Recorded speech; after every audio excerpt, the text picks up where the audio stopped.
S'il te plaît, peux-tu m'aider à prendre soin de mon enfant? Je veux qu'elle vive comme une humaine normale, en sécurité. Koura, tu laves encore le linge? Oui, maman Sissoko. Je vis seule, je n'ai personne d'autre pour le faire, alors je m'en occupe moi-même. Continue, tu es une brave femme, Koura. Je crois que l'eau n'est pas suffisante. Il faut que j'aille à la rivière pour puiser de l'eau nécessaire pour la maison et pour continuer le linge. La rivière est très belle aujourd'hui, mais j'ai l'impression qu'il y a quelque chose d'étrange. Je vais vite remplir ma jarre avant que la chaleur du soleil ne devienne écrasante.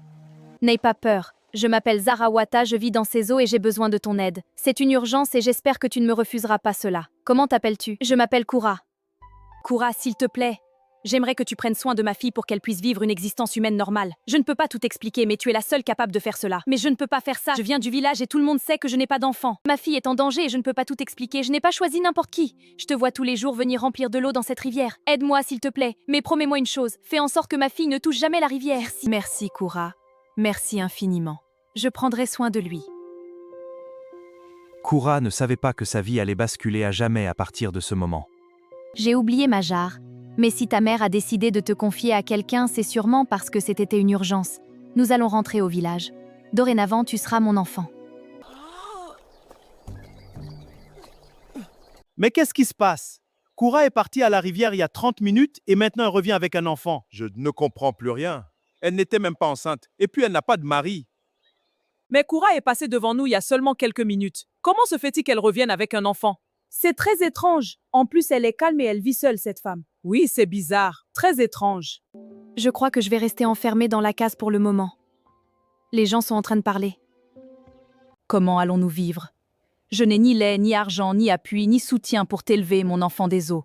Ta mère m'a demandé de l'aide, mais j'ai peur que tu deviennes un fardeau pour moi. Il fait nuit, mon bébé chéri. Je ne sais pas comment je vais te nourrir. Je n'ai même pas assez de quoi manger pour moi-même, alors encore moins pour toi. Et puis, tu n'es pas une enfant normale. Koura, c'est encore moi, Zarawata. Le bol que je viens de poser est une source de richesse infinie. Il suffit de prononcer le montant souhaité pour que l'argent apparaisse. Koura, je suis venu te parler. À qui appartient cet enfant que l'on a vu soudainement avec toi lorsque tu es revenu de la rivière? Tonton Samba, cet enfant est celui d'un membre éloigné de ma famille. Elle est hospitalisée et très souffrante. Elle ne peut pas prendre soin de son bébé. Du coup, elle me l'a confié. Si c'est vraiment ce que tu dis, alors je m'en vais, Koura. Mais sache que nous gardons les yeux sur toi. Je vais tester ce bol que m'a confié Zarawata. J'aimerais avoir 1 million de francs CFA pour pouvoir survivre avec le bébé. J'ai testé le bol, c'est un miracle qui va changer notre vie. Nous pouvons désormais acheter tout ce qu'il nous faut pour survivre ensemble.